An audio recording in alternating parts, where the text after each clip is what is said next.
It's the voice of Indiana County, WCCS 101.1 FM, AM 1160. He is State Police Public Information Officer Trooper Clifford Greenfield joins us this morning. Back in the studio. The uniform hasn't changed. It's just the hair's a little grayer, but just along the temples since you were last able to be with us. It's been a while. Yep, it has. Thank you for having me back, Todd. Good to be back in the studio. I'm glad you're here. Our conversation brought to you by Marcus and Mack, a law firm representing injured people. And what spurred my asking you to come in was a release that came out yesterday about an ongoing thing, something that the state police began doing, well, probably have been doing for decades, but really increased after the church fires and the other arson fires of a couple of years ago. And it goes on. The security checks of schools and businesses and churches, just those nighttime stop by, take a look, see what's happening, make sure everything's okay. You're still doing it. We are. We're calling those domestic security checks. Those are done statewide by troopers in every county.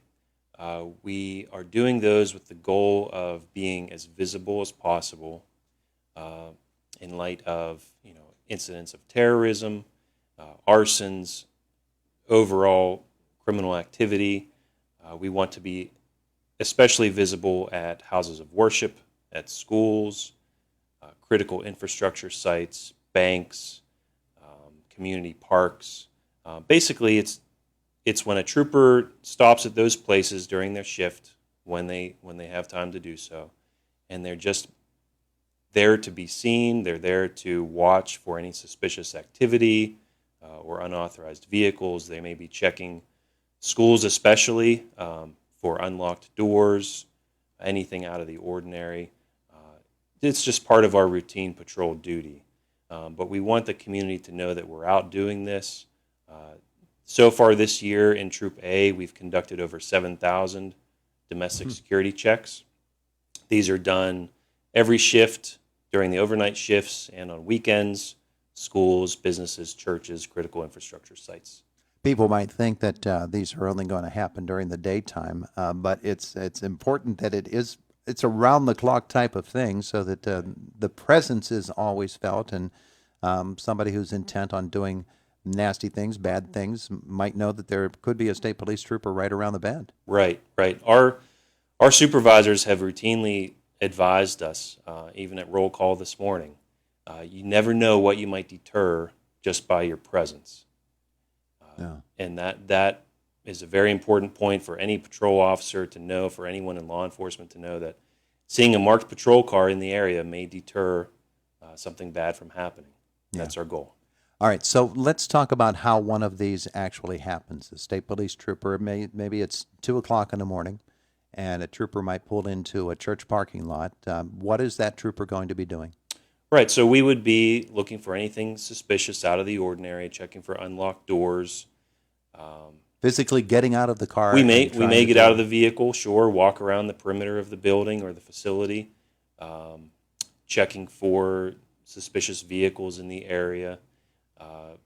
We're basically just on extra alert when we're conducting those checks, and we're always advised to be on alert when we're on patrol, of course. Yeah. But for those specific locations, we just have a little added level of alertness when we're doing those. And each of those is logged. That's how we're able to track them. And I really just want the community to know that we're out, we're doing these. We've been doing these for a long time. And really, over the last few years, with so many tragic incidents at schools, we've really been emphasizing these domestic security checks at schools. Yeah. With the school year starting up soon, we also want the community to know that we plan to be very visible at schools. Our troopers are encouraged to stop and greet the students at arrival and dismissal times, greet the staff.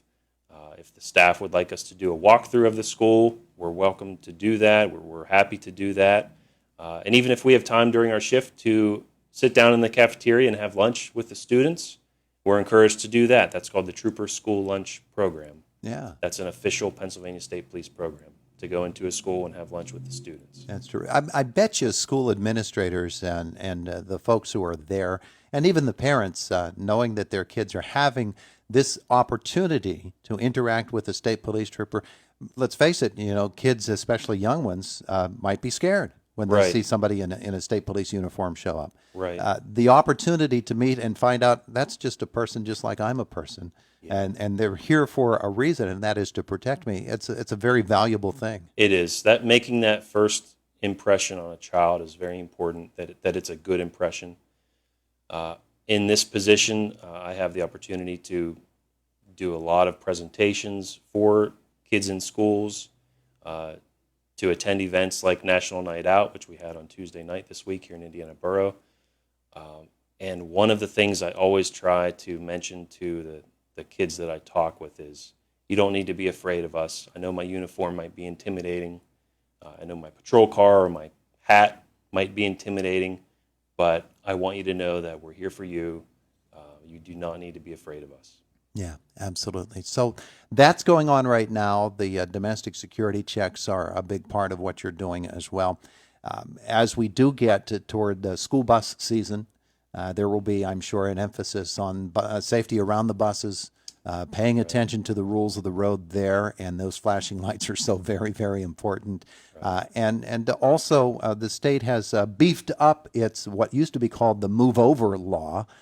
For when there's something happening along the side of the road as they're traveling along too, and those traffic concerns are very, very important. Right. For school bus safety, it's a good thing to just recognize that in a couple of weeks, we're all going to start be seeing school buses in our commutes to work, and early in the morning and the afternoon. Again, be aware of that. Take note of the bus stop locations that you're familiar with. Don't drive distracted when you're approaching those areas, especially, but at any time, don't drive distracted. Even a split second could make the difference between life and death when a child is boarding a school bus or exiting a school bus. So I'll be pushing out some messaging about that here in the next couple of weeks. Yeah. What was the second thing you mentioned? What used to be known as the move over The law. move over law. Actually, it used to be in Pennsylvania. It was called the steer clear law, Oh, okay. and now they're calling it the move over law now. Okay. But they have modified that law. It basically requires that if it's legal and safe to do so, you're required to move over to the adjacent lane when passing an emergency response area, which could be a police officer on a traffic stop, a tow truck operator, a medic unit on the side of the road, and now also a disabled vehicle with its four-way flashers on. Mm-hmm. You're required to move over and reduce your speed. I believe it's to. I'd have to look it up to be sure. I don't want to misquote the law, but you have to reduce your speed as well. Yeah. Yeah. And again, very important. They're safety measures. Right. They're safety measures, and they save lives. This law does save lives. I receive reports almost every week on a first responder who is struck and killed while working on the side of the road. Yeah. And most are police officers. Some are tow operators and medics and EMTs as well. Yeah. And that goes for construction zones and all of that. There are Right. people out there unprotected along our roadways, Right. and it's up to the motorists to take care of them. Highway workers, firefighters also. It's to protect the entire first responder community. Yeah, absolutely. We're with State Police Trooper Clifford Greenfield this morning. We've been talking about a number of issues. I did want to ask you about this because it's been in the news so much lately. The number of unemployment fraud cases coming out of the Indiana barracks alone. We got a batch of 9 of them the other day, and then there were more that came after that.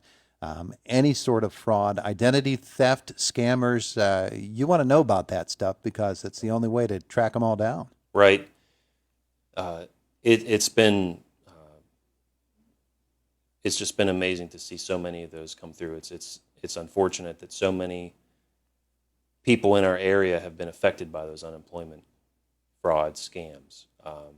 We've been receiving so many of those reports that we actually have had a trooper dedicated to taking those reports almost every shift. So it's that trooper's assignment for his or her shift to be on station and take those calls.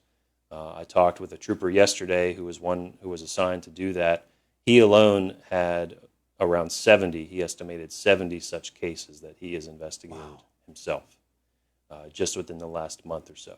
Amazing. Yeah. So we're doing all we can. we're taking those reports seriously. They're documented thoroughly, and we're hoping to be able to follow up with the Department of Labor and Industry and pursue those investigations. Yeah, let's hope that there is a successful outcome to that, because it affects a lot of lives. Right. Really does. He is State Police Public Information Officer Trooper Clifford Greenfield. Anything else you wanted folks to know this morning? Sure. Speaking of scams, I talked with another trooper yesterday. He brought an investigation to my attention that he just handled recently. The victim of this scam was an 86-year-old gentleman from Commodore. This was a gift card scam. I don't know all of the details, but I know that he was contacted and asked to purchase gift cards by someone who was claiming to be with Microsoft tech support.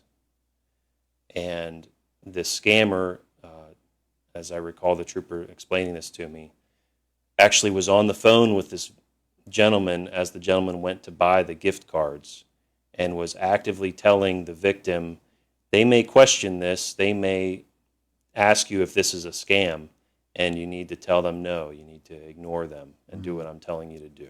Mm-hmm. Wow. So every day they're becoming more and more savvy. If there's any doubt in your mind, hang up the phone, don't provide any personal identifying information, and just call a family member. Run it by a family member if there's any doubt in your mind, and get someone else's opinion on it. Absolutely. All right. It's good advice. Thanks so much for coming in to visit again. Yep. Thank you, Todd. It's always a pleasure. It is the voice of Indiana County, WCCS 101.1 FM and AM 1160.